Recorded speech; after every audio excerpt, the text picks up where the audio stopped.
Welcome to the Heal Your Hunger Show, where we get to the heart of why you overeat and how to stop. If you struggle with food and weight like I did, welcome home. Welcome, everybody, to the Heal Your Hunger Show. So happy to have you here. It is a great day to be alive. And oh my gosh, you are going to love this conversation that's coming up with my amazing, amazing guest, Dr. Aumatma Simmons. But before we get there, I just want to say welcome if you're at the Heal Your Hunger Show for the first time. So those of you who come often, you're going to hear my little spiel, so forgive me. But yeah, if you're here for the first time, what the other listeners know is that we talk about real stuff here, stuff that's not around, directly around weight loss, but the stuff that affects our food choices, that creates cravings, that makes us feel stressed and leads to stress eating. So we're talking about life, basically. To sum it up in one word, we're talking about life and how we live and how it affects how we eat. Because as emotional eaters, we have a certain personality profile. Okay. I call it the anatomy of the emotional eater. And that's really what I dig into, especially on today's show. It's really, oh boy, we go there. So yeah. So if you want to have that conversation, if you're tired of talking about diets and ketones and certain ways of eating and fat and calories and whatever else, there's a time and a place for that. But here we go deeper and we talk about emotions and, how we can show up in life as our best selves. So we're not hiding out in food. Okay. And if that's the conversation you want to have, you are so in the right place. And also, I record a lot of my shows in my secret sauce group. And this is on Facebook. It's a group for you if you're an emotional eater or somebody who struggles with food and weight. You just go to Facebook and type in the secret sauce to end emotional eating now. Ask to join. We'd be so honored to have you. And if you're not sure if you're an emotional eater or a food addict, we can help you with that by giving you a quiz. If you go to my website, healyourhunger.com, you can take the personal quiz and you'll get an actual score, which will tell you what you are.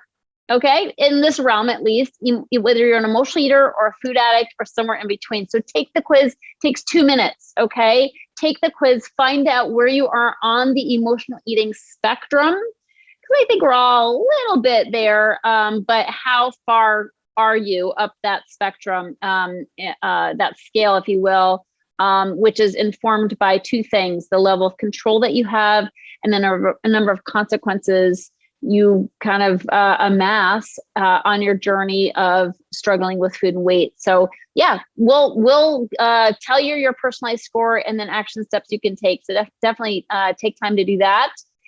But for now, let's dig into this amazing topic. It's so funny because I expected to be talking with Aumatma about fertility and hormones and all this different stuff. And we totally went off the reservation. So Dr. Aumatma is a double board certified naturopathic doctor and endocrinologist. She's been in practice for close to 15 years, and she specializes in fertility and is the best-selling author of 2 books, Fertility Secrets, What Your Doctor Didn't Tell You About Baby Making, and Infertility, Struggles, Secrets, and Successes. And the "in" it has parentheses behind it. So it's really fertility, struggles, secrets, and successes. And she's just amazing, an award-winning naturopath. And she has her own podcast as well, host of Egg Meets Sperm podcast. And she's just such a lovely, lovely person, a friend of mine, and somebody I love talking to, and you're going to love our conversation because we talked a lot about things that you wouldn't think you'd hear on a conversation around fertility. So listen in if you have somebody who struggles with struggling to get pregnant, either you or somebody please definitely share this information, this podcast with that person, because it might shed some light on their struggles and how they might have success. Welcome, Aumatma. Great to have you here. Thanks for having me. Yeah, it's awesome to have you here. I adore you and your great energy and friendship. So will you tell me how, I mean, you do amazing work with couples who want to get pregnant. Will you tell me how you got into this? Yeah, it's kind of a funny story, actually. I was married to this man, and prior to being married, I hadn't really given that much thought to babies. It was like, yeah, maybe someday, whatever. And then once we got married, he just started talking about having kids. And every time he would mention kids, my uterus would just be like, no thanks. Close the door. Wow. And energetically, like, that was weird for me because I had worked so hard on my hormones and balancing all of my stuff through so much of my life that I didn't really, I was like, I'm married. Like, this is a good thing. But energetically, I feel like my body somehow knew that that was not the right person for me. Oh, And wow. it's essentially what brought me into the fertility field, because I was like, wait, so if I'm not supposed to have kids with him, but the more he talked about the more I was like, actually, yeah, I do want to have a child. I want to have the option to have a child.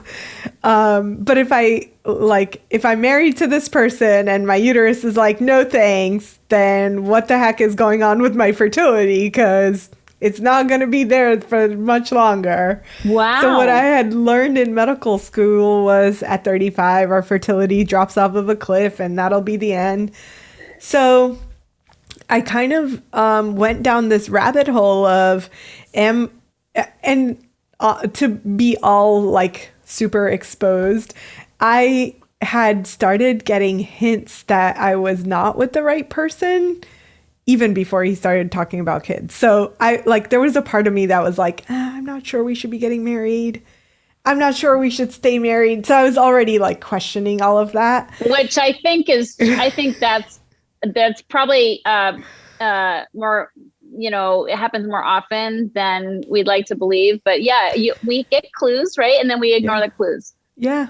Yeah. And sometimes we don't know that they are clues, right? Like, exactly. For years, we had been together for so many years.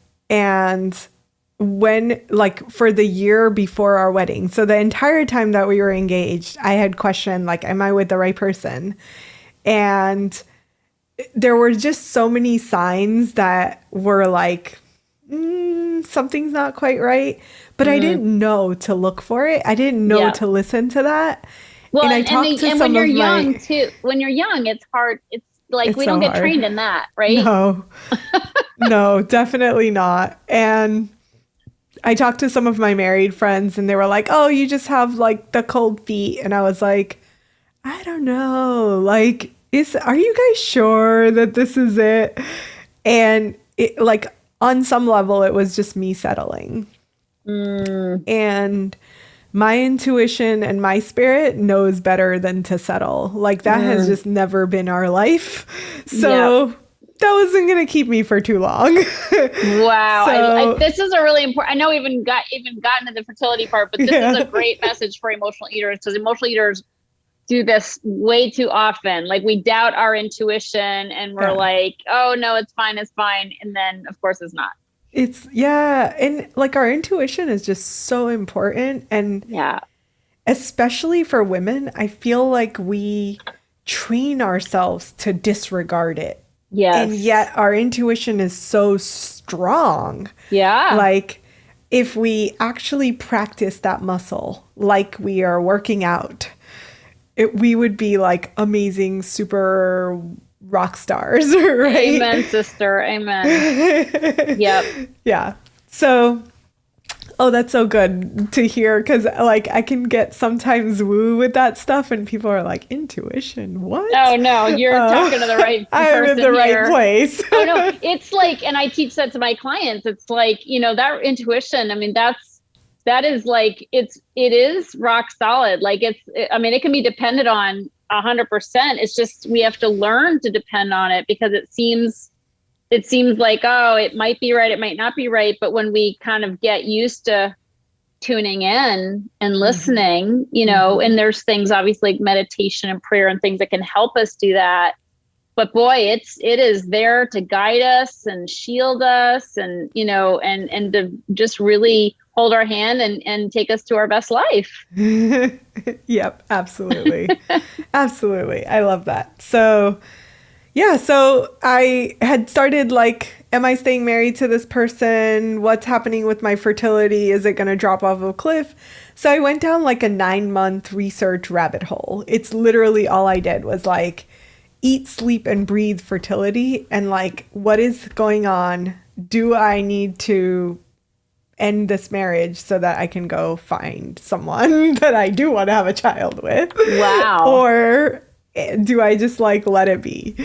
And what I came out with was really like more clarity around what like disempowering belief systems that our society has created for women around age, around what's happening with our hormones, around like how much power we have in our own choices in reproductive health.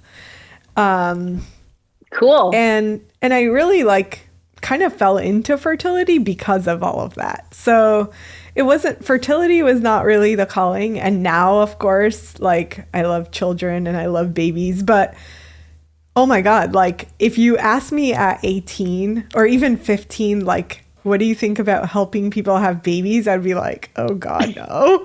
Like, why? They're such brats. So it was like such a late thing for me, right? Like some women know from such a young age that they want to be mothers, that they want to have a child. And I was the exact opposite. I was a tomboy. I played basketball for most of my high school career.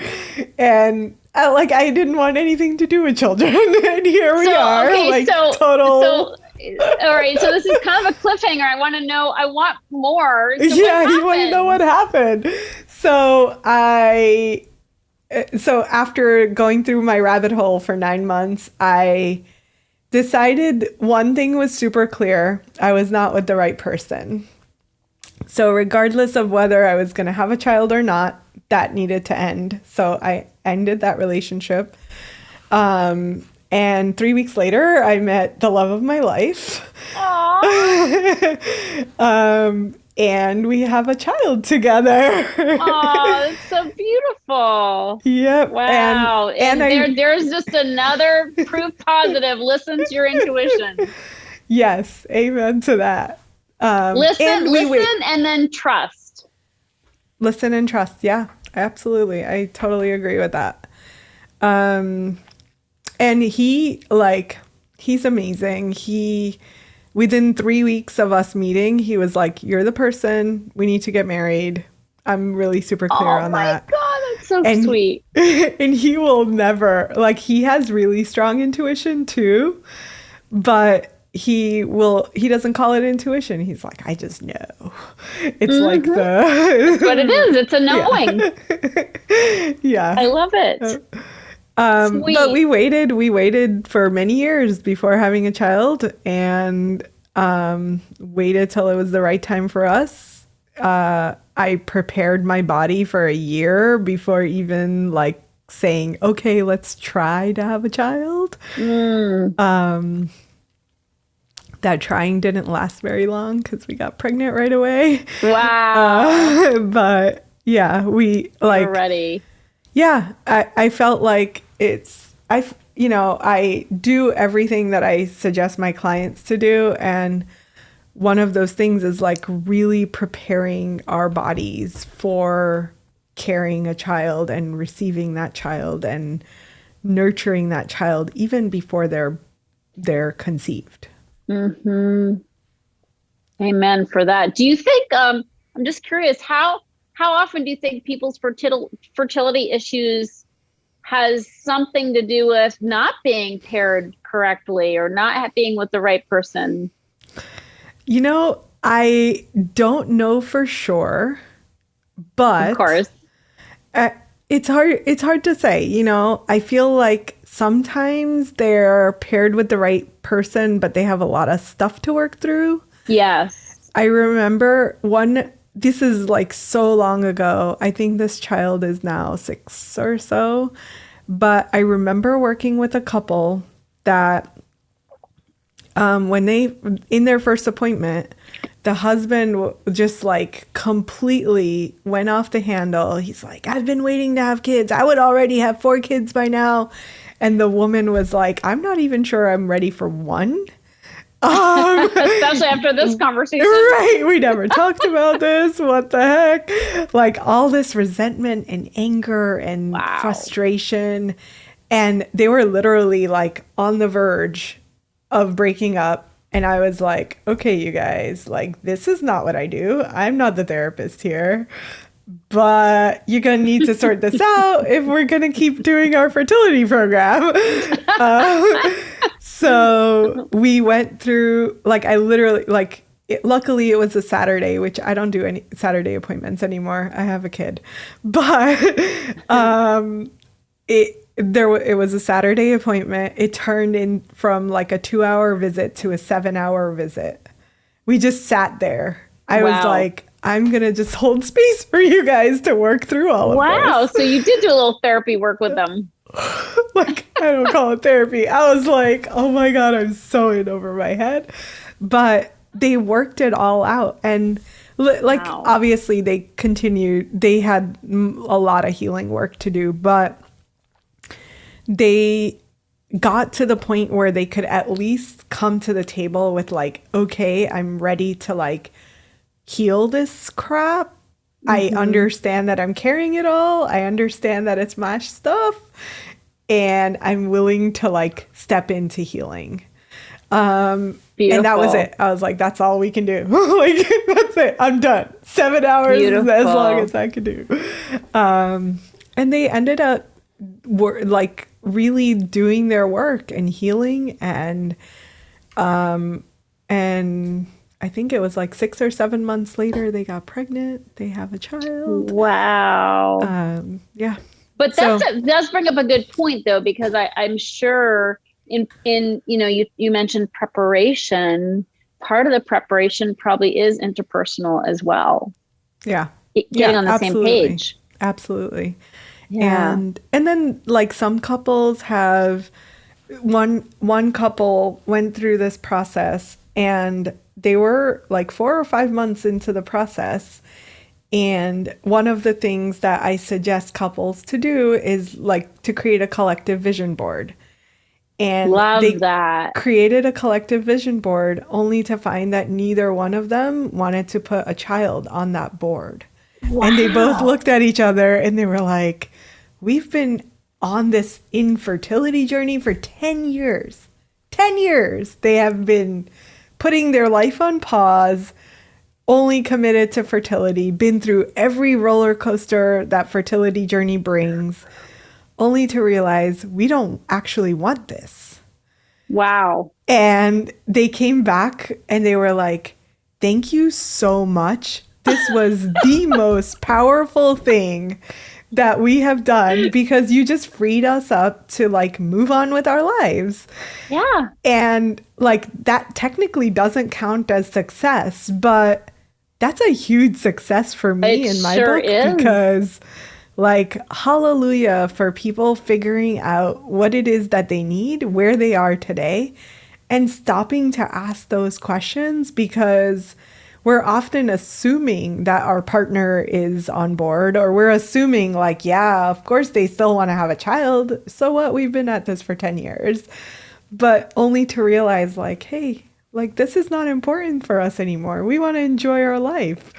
That's amazing. That is really beautiful, and it's also, I think, important too, especially in this realm, because this is having a baby is something that is so culturally ingrained, right? It's something you should do and should want. So it's so great that you gave them time and space to be able to like reevaluate the shoulds. Yeah.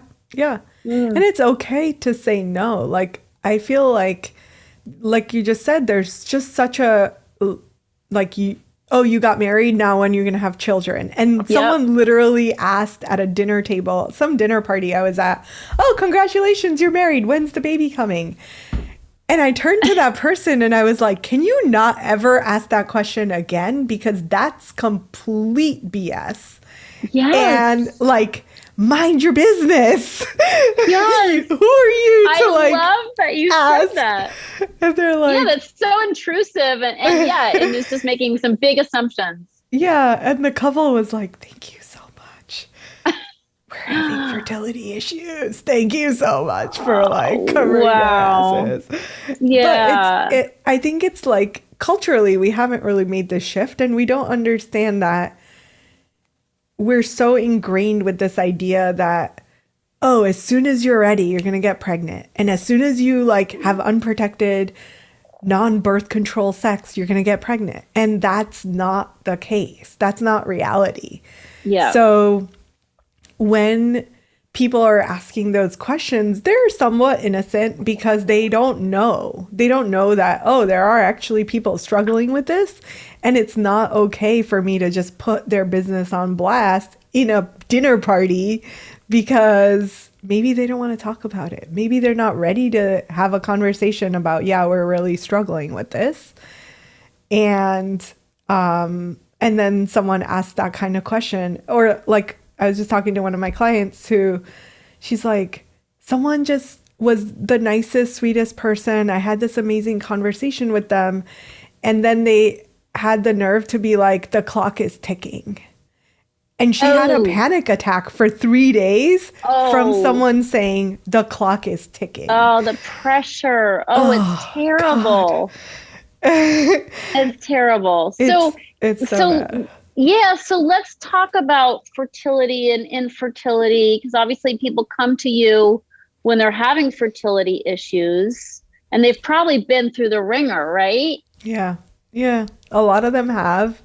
Not everyone, because I feel like we're about 50-50 in terms of people who have tried naturally and it just hasn't worked. And they're like, I'm not doing the stuff. I'm not doing the hormones. I'm not going down that path at all. Okay. And the other 50% are like, we've done everything that Western doctors have offered us and it's not worked. Okay. And it's really a toss up in terms of like which way people have leaned, but most of them are struggling. And it's unfortunate that more people aren't coming as like, hey, I just want to prepare my body. I planned for my wedding for a year. I should plan for having a baby for a year. Right. Most people are not thinking that way yet. Yeah. But you're changing that. Hopefully. So you specialize in what you call holistic fertility. Will you talk about what that means? Yeah. So holistic fertility is really mind, body, spirit. So we are really looking at, yes, we want to get our bodies right. We want to get our hormones right. We want to not even just our ovarian hormones, estrogen and progesterone, but we're really looking at adrenals, thyroid, gut health, all of the underlying things that contribute to whether or not we have a healthy child. But beyond that, like outside of the body, what is our mental, emotional, spiritual state? And then what's our interpersonal state? So we assume that everyone that wants to have a child is wanting to have that child as an expression of love. But sometimes there are couples that have said, oh, we're just trying to do this so we can like figure out how to stay together. And I'm like, yeah, you are not the right person for me. Oh my goodness. That's terrible. That's a terrible environment to have a kid. Right. Go work out your stuff. Let's not make your life more complicated, because as opposed to contrary to belief, like a baby is not going to save your marriage, right? No. Like if you have interpersonal stuff going on, work on that first. But there's even like subtle energetic things that are potentially going to keep a couple from having a child. One of my early clients was 38 years old. She had been through 3 failed IVF cycles, 2 miscarriages, just like the ringer. Yep. And I talked to her for months. She's like the classic type A control freak, super busy. She would literally sit down and like, doc, it took me an hour to get here, so I only have 20 minutes for this appointment. And I'm like, oh my God, 20 minutes? Our appointments are like 2 hours. Oh, wow. And so she would do this for months on end. And finally I was like, can we just talk on a Saturday? Because you're really busy and I need way more time to really figure some stuff out. So she talks to me on a Saturday, and it was on Zoom. So her entire house is white. Like all I could see was white. Couches were white. Everything was white, white, white, white, white. And I was like, oh, that's interesting. And then she's talking about her story and like, oh, my husband like moved this cup and I like went off on him because he moved my cup. Something really insignificant. And I was like, okay, so I get it now. You're a control freak. And I could say that to her because she's like super cool. And she was like, oh my God, how did you know? It's been me all my life. She started crying and she's like, I can't change it. I've tried so hard. And it turns out that she had completely like control to the point where she was like the masculine energy in her relationship and he had taken on the feminine, which meant he couldn't find a job. For 3 years, he was jobless. She's supporting them and she's working extra hard to support them. And he was just like kind of the push to the side, like not really present in the relationship. Wow. I didn't meet him because this is pre like us only working with couples. So this is like I was only working with her. He called me out of the blue and he's like, I'm so-and-so's husband. And what did you give her? Cause what's going on? And I was like, what do you mean? What happened? And I thought it was something bad. And he was like, she stopped controlling me. And I was like, what do you mean? And he's like, no, for the first time in the 5 years that I've been in a relationship with her, she stopped micromanaging every single part of my life. Wow. And I was like, oh, that's amazing. That's and he's awesome. like, yeah, can I have a gallon of whatever you gave her? Because whatever that person was needs to never come back. And I was like, oh, that's very interesting. And then he, like 3 weeks later, she calls me up. She's like, A, I'm pregnant. B, he's got a job for the first time in 3 years. All in 3 weeks. Like their life was completely turned because she had stopped being the masculine in their relationship. And she had finally learned to relax and let him take care of her. And voila. She became the feminine. She stepped into the feminine so she could, and then she could become pregnant. It's amazing. Exactly. Yeah. Wow. I love that story because we have a lot of control freaks listening. It's like, I mean, no joke, emotional eaters. I mean, we take the cake on this. I'm sorry, but we, we're very controlling. We've got our way that we want things, you know, very manipulative. I know anybody wouldn't maybe agree with me or may not want to hear that, but I was a control freak. I just, I emasculate. I mean, I'm not married anymore, but my husband, I definitely had regrets because I emasculated him by being so nitpicky and critical. It's a terrible, terrible thing. Me too. Yeah. And I had stepped into the masculine, emasculated him. And then the more emasculated he felt, the more feminine he got. Yeah. And the more frustrated I got in that relationship. Oh my God. That would happen to me too. It's awful. And then you hate him. You hate him because he's this person that you created. Yeah. And you don't it's interesting to say that we created that, but I feel like we as women have so much power that we don't recognize, right? Yeah. And we're like, well, he could have stayed masculine, but no, like we have the ability to like really shift reality, right? Yes, absolutely. And that can be a good and a bad. But when we do come from these like controlling scenarios, we can really go sideways and get reactions that we don't want.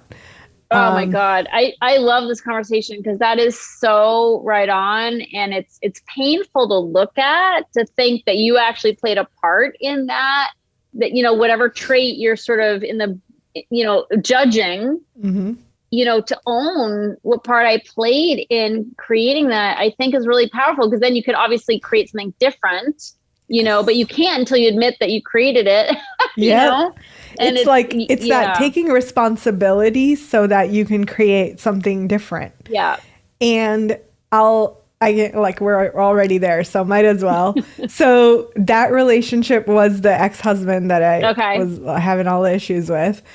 And in those 3 weeks that I was single, I read a book called The Queen's Code, which transformed, I would suggest that book for anyone who's in these dynamics of relationships that have flipped the masculine and feminine.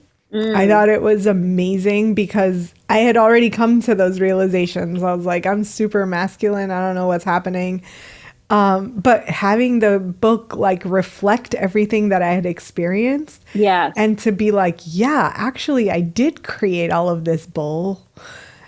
And that means I have the ability to do something different the next time I meet someone. And then to meet someone who instantly, within 3 dates or something, he was like, you have some shit you need to work out that has to do with just being overly busy. You're constantly do. You need to learn how to relax. He called me out on all of this. This is my current husband. This is your new guy. Yeah. He's like, listen, we're not signing up for this. And he doesn't have the language necessarily of masculine and feminine, but he just knew, he was like, we're not doing this. So call me when you're ready. Call me when you have actual space for a relationship. My God, I love that. And I was like, oh my God, I think I've met my match. Perfect. Someone who's going to call me on my stuff and not let it slide. Yeah, that's what you want. Yeah. Because I believe in our heart of hearts, we don't want to be controlling because it feels yucky. It just doesn't, we know it's not right. We know it's not right to be always trying to get our way. Mm-hmm. And there's so much, and it's not feminine energy. It's very, driver energy. Yeah. And it's just so much better to be going with the flow and be I'm going to trust. It's exhausting to be in the driver's seat. Oh my God, I would give anything to hand the control over to somebody else. But it takes a level of trust to be I don't have to be in the driver's seat all the time. Yeah. I can choose when I'm stepping in and out of that.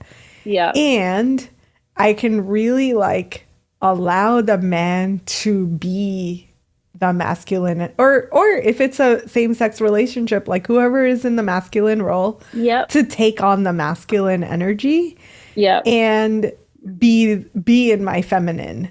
And then I can create a relationship that actually calls me into more of my feminine energy, because that's the place where I get to create, I get to play, I get to have fun. But none of that is possible when I'm trying to be the controlling driver. Yeah. And I think it's important to note, because I've had conversations with my boyfriend about this, and he finds this masculine and feminine talk a little sexist. He's like, I get to create too. I get to, as a man. And so I just want to make clear that we're both, we all have both energy, and we can, in different roles, we step into different energy in and out. Yeah. We're both entrepreneurs, and it's easy to fall into the masculine energy in that role. And I know when he comes home and he cooks, he's a great cook. And he's like, well, you can, if you want to cook and I'll be sous chef, instead of I'm cooking, you be sous chef. I'm like, no, I want you to cook, because I want to step into the following role, not the leading role right now. I've been leading all day long. I'm kind of done with it. Right. Yeah, exactly. And like we had a similar experience recently. My husband quit his very well-paying corporate job at my insistence to like join my business. Oh, lucky And you.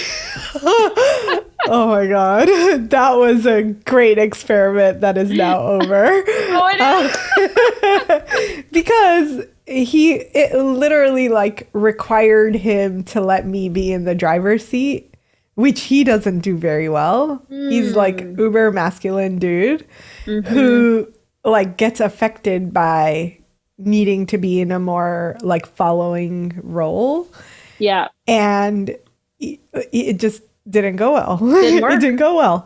Okay. And he was like, yeah, this is going to end our relationship, so let's not. Okay. Well, it's good information, Yeah, right? good experience to have, to be like, oh, yeah, I see how my business requires me to be in the driver's seat. As the owner of my business, I need to be in the driver's seat. However, I thought, I was like, oh, but I'm like figuring out how to be in the feminine in my business. And I think that that's important, and I believe it's possible. But it's also like some decisions have to be made. I'm sorry, Right. like decisions are going to Yep. need to happen. Yep. So Yeah, one captain.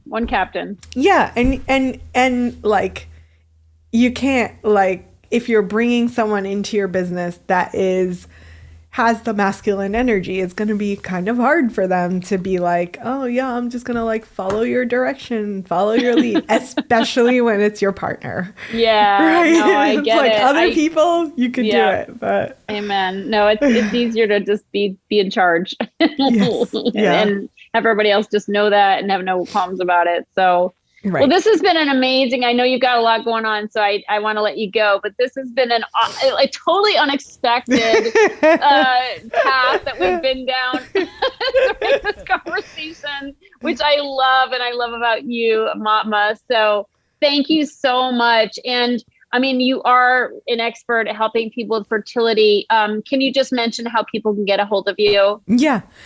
So we're on Instagram, Holistic Fertility Expert, and our website is holisticfertilityinstitute.com.